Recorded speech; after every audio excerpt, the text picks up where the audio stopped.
pense que ce qu'on devrait faire collectivement, c'est de rester conscient de ces enjeux-là, puis de regarder qu'est-ce qui est l'objectif poursuivi justement par cette répression-là, tu sais.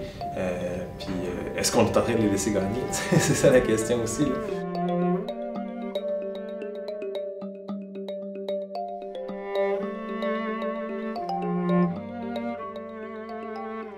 En fait, ça, c'est un enjeu de montréalocentrisme en tant que tel. On a parlé de P6, on a parlé des arrestations de masse à Montréal. Puis, ce qu'on se rend compte, c'est que les arrestations qui ont eu lieu à Sherbrooke puis qui ont eu lieu à Québec, bien, on en parle très peu.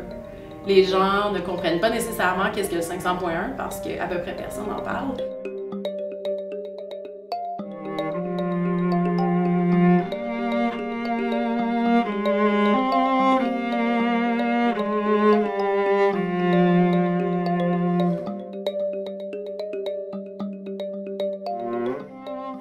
Le 17 avril, il y avait une manifestation qui partait devant les bureaux du ministère de l'Éducation, du loisir et des sports à Sherbrooke et qui se rendait jusqu'à la Chambre de commerce de Sherbrooke. Donc, moi, on m'avait demandé pour cette manifestation-là, parce que j'étais assez à l'aise pour parler en public, là, fait qu'on m'avait demandé de faire un petit speech au début puis d'inviter les gens à prendre la rue par la suite, là, donc un rôle que j'avais accepté là, pour cette manifestation-là. À Sherbrooke, près de 150 étudiants ont occupé les bureaux de la Chambre de commerce. Marie-Laurence Delaney, un étudiant a été arrêté. Oui, et c'est la raison pour laquelle il y a une soixantaine d'étudiants juste devant le poste de police de Sherbrooke ici.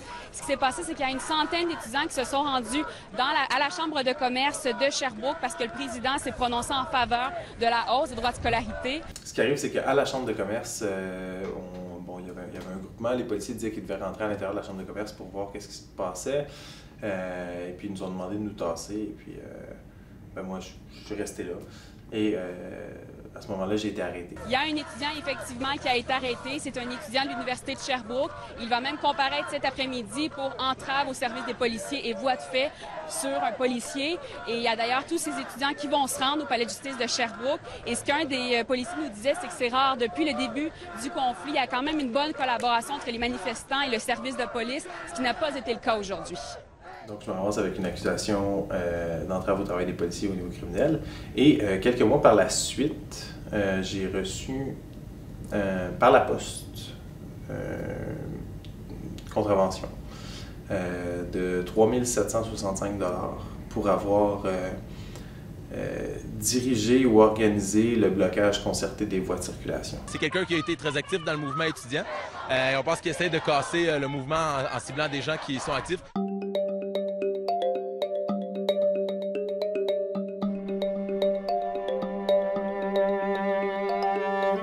C'était vraiment pendant un grand mouvement social où tout le monde se mobilisait, il y avait énormément de solidarité, puis que là, justement, toutes ces arrestations-là ont engendré une démobilisation. Il y a de nombreuses personnes qui avaient peur de sortir. Puis il y a des gens qui se sont totalement retirés parce que justement, les arrestations, la présence policière accrue dans les rues leur faisait peur, engendrait de l'insécurité, donc ça a été un grand facteur de démobilisation. Ça peut avoir des impacts psychologique et financier pour moi. Mais en plus de ça, ça peut avoir un impact dissuasif majeur sur les mobilisations futures. Ça, c'est extrêmement dangereux.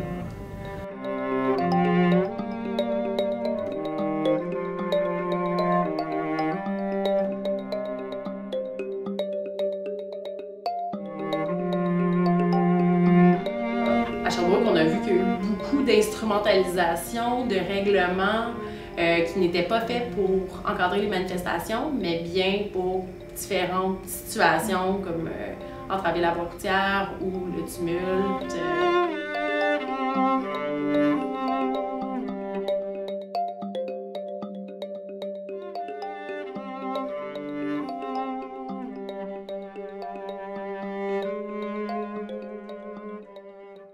Ça fait partie de la complexité du système juridique, puis ça amène un éloignement justement des règlements de la population, que justement ça amène tout simplement une peur puis une incompréhension parce que les gens ils se font arrêter puis ils comprennent pas nécessairement que j'avais pas le droit de prendre, parce que le 500.1 en tant que tel, c'est une interdiction d'obstruer la voie publique.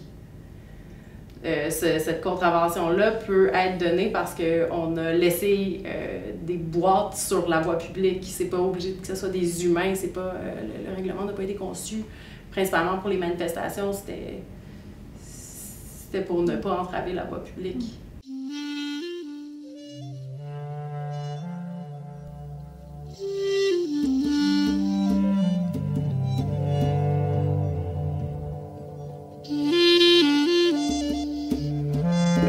La version des faits là, qui a été déposée en cours.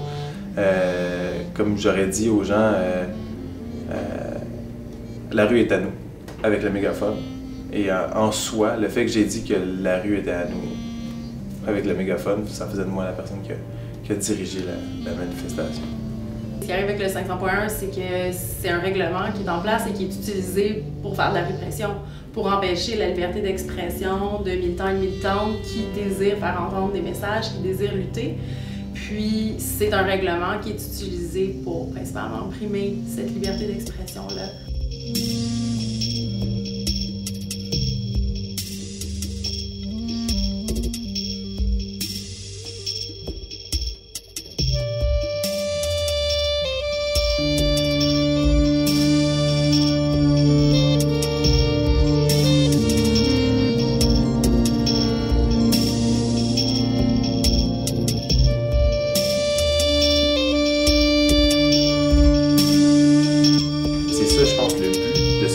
C'est justement de responsabiliser un individu pour l'ensemble des actions de tout le monde. Et puis, c'est ça qui est dangereux aussi. C'est de dire, ben écoutez, faites des actions collectives, mais après ça, on peut en prendre un dans la gang, décider que c'est lui qui va payer pour tout le monde. T'sais.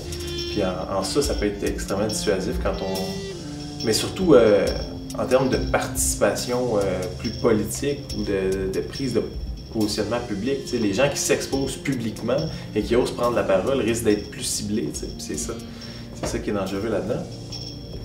C'est important que les citoyens et citoyennes se renseignent sur les différents dispositifs de contrôle des manifestations parce que c'est d'importants outils juridiques qui sont très imposants puis qui sont très intimidants pour les militants et militantes. Faire attention de ne pas se désolidariser des gens qui ont été judiciarisés dans le cadre de la grève de 2012. Puis pas juste la grève de 2012, mais on s'entend. Je pense que c'est au-delà de simplement l'événement, du contexte social de la grève de 2012. Je pense que ce qui est en jeu là-dedans, c'est la liberté d'expression, puis c'est le droit de manifester. C'est ça qui est dangereux. En tant que tel, on va avoir besoin d'énormément de fonds pour payer nos avocats. Chaque cause qui va être entendue coûte des dizaines de milliers de dollars à être entendue, notamment pour les frais de cours, mais aussi pour les frais d'avocat. Donc, on a d'importantes sommes à amasser, mais également, c'est de la solidarité qu'on va avoir besoin. Mais à la base, je compte continuer de manifester, je compte continuer de militer puis de défendre mes idéaux puis de lutter pour une plus grande justice sociale. Je pense que je vais continuer de faire ça malgré la répression.